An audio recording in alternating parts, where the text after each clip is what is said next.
ازيكم عاملين ايه؟ هنتكلم النهارده عن تفاصيل نكسة 48. ايه حكايه الاسلحه الفاسده اللي تسببت في هزيمه الجيوش العربيه قدام اسرائيل؟ وانت لو سالت اي حد عن الاسئله ديت مش هيجاوبك عليها، عشان كده بنصحك ان انت تتفرج على الفيديو ده للاخر. وما تنساش اهم حاجه واهم اجابه هتلاقيها في الفيديو واهم سؤال. تتعجزني ولا قول ايه؟ بس. وما تنساش احلى حاجه في الفيديو انك هتدعمنا بلايك واشتراك في القناه عشان الحق يوصل لكم. والسلام عليكم ورحمه الله وبركاته. باسم الامه انتظرونا بعد الانترو.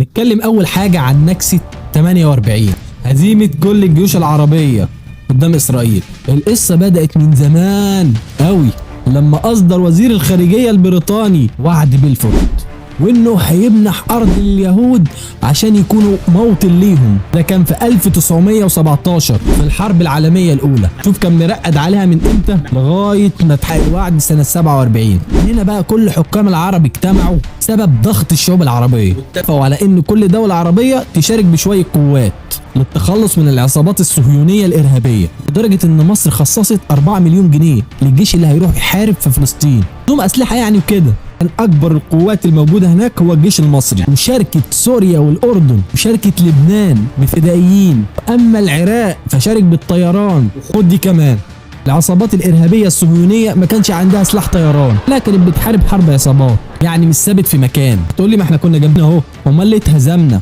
اكيد بسبب الاسلحه الفاسده. اقول لك اصبر عليا، هنرجع لحكايه الاسلحه الفاسده بعدين.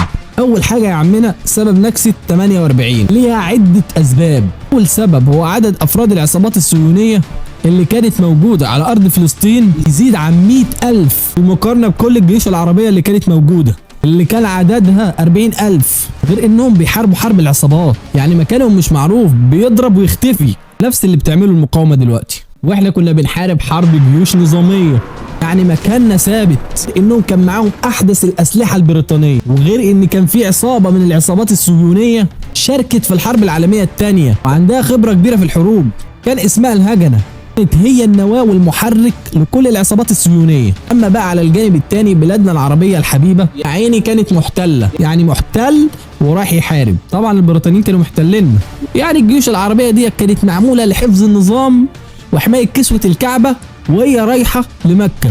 غير ان اصلا الجيوش العربيه لما راحت هناك عشان تحارب العصابات الصهيونيه كان عندها نقص في قذائف المدفعيه، يا دوبك يكفينا اسبوعين، وكان احتياطي البنادق والرشاشات يكفي شهر واحد بس. وانت بتحارب عصابات صهيونيه، يعني مش جيش نظامي، يعني انت عارف ان الحرب اقل حاجه هتقعد سنه ونص. غير ان الجيوش العربيه ما كانتش متدربه خالص. دليل على كده كلام سعد الدين الشاذلي، واللي كان ايامها ملازم اول وشارك في حرب النكسه، لدرجه انه قال انه اول مره يمسك قنبله حقيقيه كانت في حرب النكسه.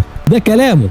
يعني انا هضرب لك مثلا، احنا في الكليه الحربيه لما نيجي على درس على القنبله اليدويه، يوم يرسموا لنا القنبله اليدويه، على ما شفناش قنبله يدويه واحنا طلبه في الكليه الحربيه، لم نرى القنبله اليدويه، يرسمها لك، ولما تشيل كده تشيل البن اللي هو دهوت وتشيل دي بايدك، يقوم الطارق يضرب، تقوم تنفجر، تقوم المده بتاعتها 7 ثواني. كلام نظري، كلام نظري. لكن لم تقوموا فعليا بالتدريب على ذلك اطلاقا اطلاقا. انا كنت ما شفتش القنبله هتبقى حتى بعد ما تخرجت من الكليه الحربيه، حتى بعد ما اتخرجنا من الكليه الحربيه، بعد ما اتخرجنا من الكليه الحربيه. على الرغم من كده الجيش المصري مسك الصهاينه في معركه سنيم فين يوجعك. دي كانت اول معركه كسب فيها، وخد من المعركه اسرى ووداهم للقاهره. ده سبب صدمه للصهاينه. اعمل فيكو ايه؟ سلاح وجبت، عدد كبير وجبت، اسلحه وتدريبات وعمل. طب اعمل في اهاليكو ايه؟ الحقني يا ليه شعب برشامة الضغط.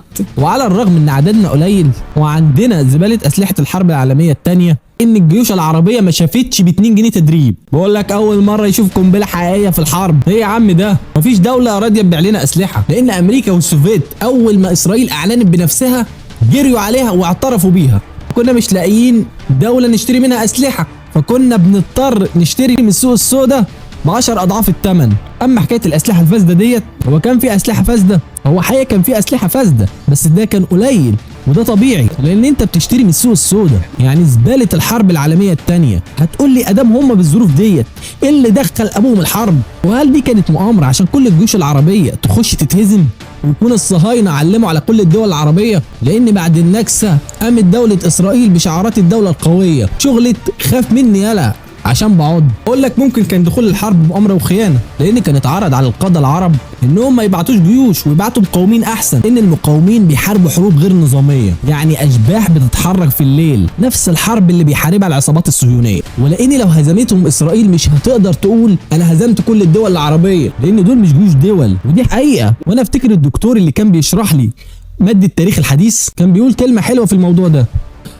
لو خلوا بينهم وبين المقاومة، فإن ظهرت فعزها عزهم ومجدها مجدهم، وإن لم تظهر كفتهم شر إسرائيل وناجزتها وشغلتها عنهم.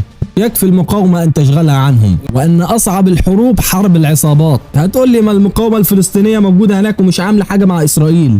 هقول لك أنت غبي يلا، الأعداء لا يكونوا إلا أكفاء، وما رفعت إسرائيل من المقاومة عدوا لها لأنها رأت فيها الخصم والكفر، والأعداء لا يكونوا إلا أنداد، وإلا لغلب أحدهم على الآخر فغلبه على لحمه وانتهى أمره. أما ادعاء إسرائيل أن المقاومة أهون عليها من الريح المرسلة ادعاء كاذب. ولماذا هرعت إليها أمريكا وأوروبا بكل جيوشها؟ إلا أنهم رأوا إسرائيل في الرمق الأخير، وأن إسرائيل مش هيجي عليها 2027 إلا وقد انتهت وزالت. احفظ هذا عني واقرأوا عن حرب أمريكا في فيتنام. والدليل الثاني على أنها مؤامرة إن زعماء العرب كانوا عارفين إن رصاص وصواريخ مدافع الجيوش العربية مش هيكفيهم شهر وهم بيحاربوا جيوش غير نظامية، لأن أنت لو انتصرت في الأول أنت مش هتصمد أكتر من شهر، لأن الذخيرة بتاعتك هتكون خلصت، يعني جاي تتهزم وتمشي علشان إسرائيل تتأسس على انتصار على كل الدول العربية المحيطة بيها. ودي الحقيقة يا صاحبي. ما تنسوش تشتركوا في القناة وتدعمونا بلايك. سلام. انك هتدعمنا باحلى لايك واشتراك. لا مش كده، ما تقولهاش كده. انك هتدعمنا بلايك واشتراك في القناه. لا انا هقول دي بقى. وما تنساش احلى حاجة في الفيديو دوت انك هتدعمنا بلايك واشتراك في القناة عشان الحق يوصل لكله. والسلام عليكم ورحمة الله وبركاته. باسم الامة. خلاص يلا. دي هتتحط حته كده في هي كلها اتحط في الفيديو في نص. لو اتقفشت تمشي مع بعض. لا اسمها مش مكتوبة، التزم بالسكريبت. بس التزم بالسكريبت. لا عشان انت هتطلع منك وهتهبد معاك كتير. لغاية